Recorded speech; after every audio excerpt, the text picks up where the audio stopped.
persembahkan. Terima kasih Tuhan Yesus, Engkau menjadikan kami berharga di mata-Mu. Terima kasih untuk pengorbanan-Mu bagi setiap kami Tuhan. Terima kasih untuk anugerah yang besar yang kami terima. Terima kasih untuk keselamatan yang Tuhan beri atas setiap kami. Biar setiap kami Tuhan Yesus, biar hidup kami memuliakan Tuhan, menyenangkan hati Tuhan, menjadi penyembahan yang berkenan di hadapan Tuhan. Terima kasih Tuhan Yesus, saat ini kami siapkan hati kami untuk mendengar renungan firman. Bersabdalah ya Tuhan, di dalam nama Yesus, haleluya, amin. Shalom, Bapak Ibu Saudara kekasih, berjumpa kembali dalam Intim dengan Allah, Kamis tanggal 28 Maret 2024. Tema kita tetap beriman di tengah badai. Bacaan kita pada Markus 4 ayat 40. Saya baca untuk saudara sekalian. Lalu ia berkata kepada mereka, "Mengapa kamu begitu takut? Mengapa kamu tidak percaya?" Peristiwa ini dicatat oleh 3 murid, Matius, Markus, dan Lukas.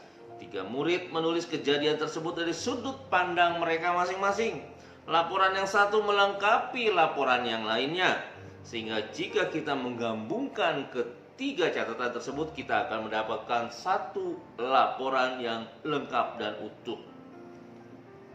Markus 4 ayat 35 berkata, "And the same day," pada hari yang sama, pada hari itu juga, peristiwa badai menakutkan ini terjadi pada hari yang sama, di mana Yesus selesai mengajar tentang perumpamaan, membuat mukjizat dan menyembuhkan orang sakit.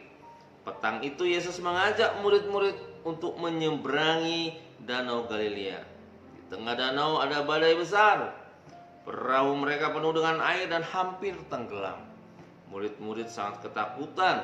Mereka mencari Yesus. Kita tahu ceritanya bahwa Yesus sedang tertidur di buritan. Murid-murid berteriak, "Guru, Engkau tidak peduli kalau kita binasa?" Yesus bangun menghardik angin itu. Keadaan dapat terkendali dan mereka sampai dengan selamat. Melalui kisah tersebut kita akan belajar 2 kebenaran yang terkandung di dalamnya, yaitu kebenaran pertama, pastikan Yesus ada di dalam perahu kita. Dalam mengarungi luasnya kehidupan, kita tidak bisa lepas dari badai.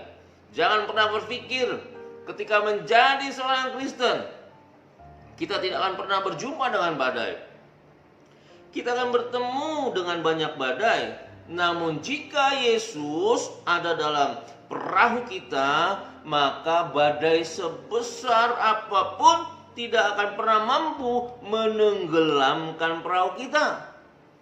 Menyembuhkan banyak orang sakit, Yesus selesai membuat banyak mukjizat. Yesus mengajak murid-murid untuk menyeberang Danau Galilea. Pertanyaannya, sebagai 100% Tuhan dan 100% manusia, apakah Yesus tahu di tengah perjalanan menyeberangi danau akan terjadi badai?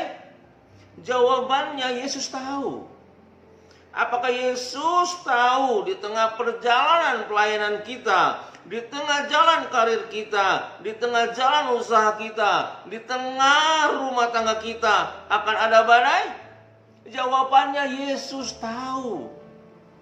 Pertanyaan berikutnya, kalau tahu, kenapa Yesus bersikeras membawa murid-murid menyeberangi danau? Jawabannya, Yesus perlu badai untuk membentuk murid-muridnya. Ternyata untuk membentuk kita agar lebih dewasa, lebih beriman, pengajaran saja tidak cukup. Mukjizat masih kurang. Untuk membentuk orang percaya, Tuhan perlu satu faktor lagi, yaitu badai. Badai adalah sarana Tuhan untuk membentuk murid-muridnya. Memang badai yang terjadi pada waktu itu bukan badai biasa.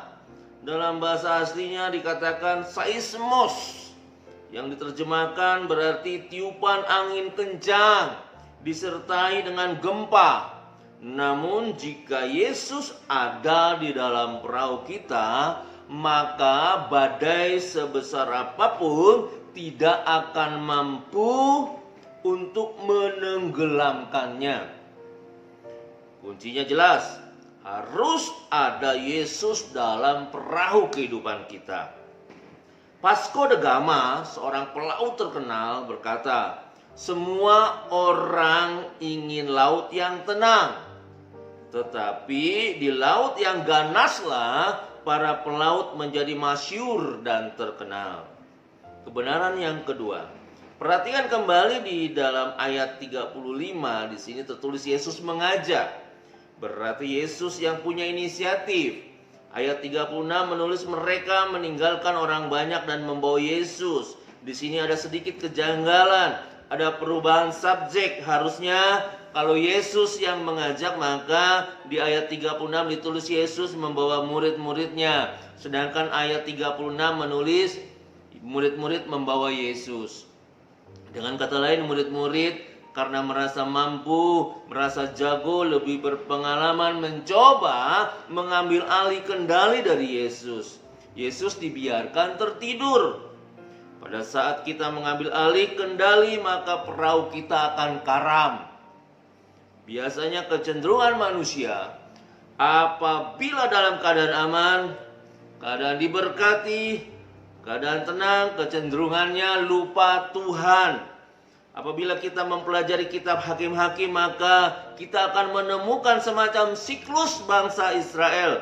Keadaan terjepit, kemudian berseru kepada Tuhan, Tuhan kirim penolong, dibebaskan, diberkati, kemudian lupa Tuhan. Seperti itu, terjepit lalu terus-menerus berputar seperti itu. Jangan menjadikan Tuhan seperti lampu emergency di rumah kita. Ketika listrik mati, maka kita akan mencarinya. Setelah listrik menyala kembali, cepat-cepat dimatikan dan dimasukkan ke dalam gudang.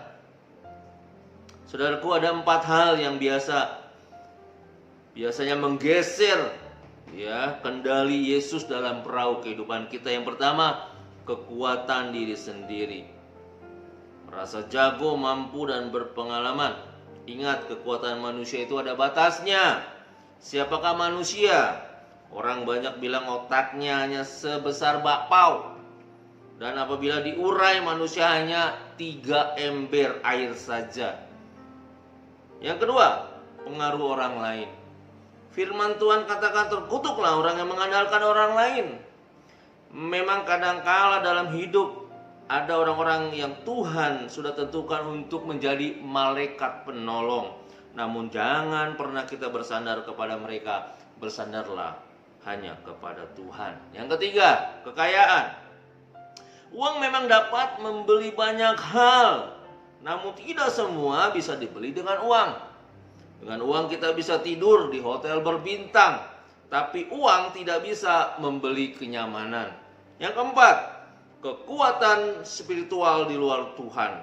Ketika ada badai, murid-murid tidak mencari hal yang lain. Murid-murid mencari Tuhan. Kekuatan spiritual lain mungkin seolah-olah bisa menjadi jalan pintas. Tapi ingat, iblis tidak pernah kasih yang cuma-cuma. Ada harga yang mahal yang harus kita bayar. Refleksi, badai dalam kehidupan kita dipakai Tuhan untuk membentuk kedewasaan iman kita kepadanya. Mari kita berdoa.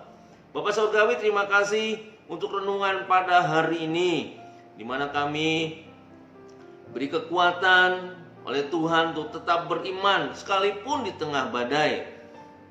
Hamba berdoa, mungkin di antara hamba-hambamu yang hari ini mengikuti renungan mengalami badai, pencobaan di dalam kehidupannya. Hamba berdoa di dalam nama Yesus, kiranya badai itu cepat berlalu, dan melalui badai yang dialami oleh anak-anakmu, membentuk anak-anakmu menjadi orang-orang yang dewasa di dalam Tuhan. Terima kasih untuk renungan firman Tuhan hari ini. Biarlah kami menjadi pribadi-pribadi yang selalu berkenan di hadapan-Mu. Sekali lagi Tuhan, kami mengucap syukur, kami menyerahkan seluruh rangkaian kegiatan kami sepanjang hari ini ke dalam tangan Tuhan. Karena bersama Allah, kami mampu melakukan perkara-perkara yang besar. Dalam nama Yesus, kami sudah berdoa dan bersyukur. Amin. Sampai jumpa kembali pada kesempatan yang lain. Tuhan Yesus memberkati.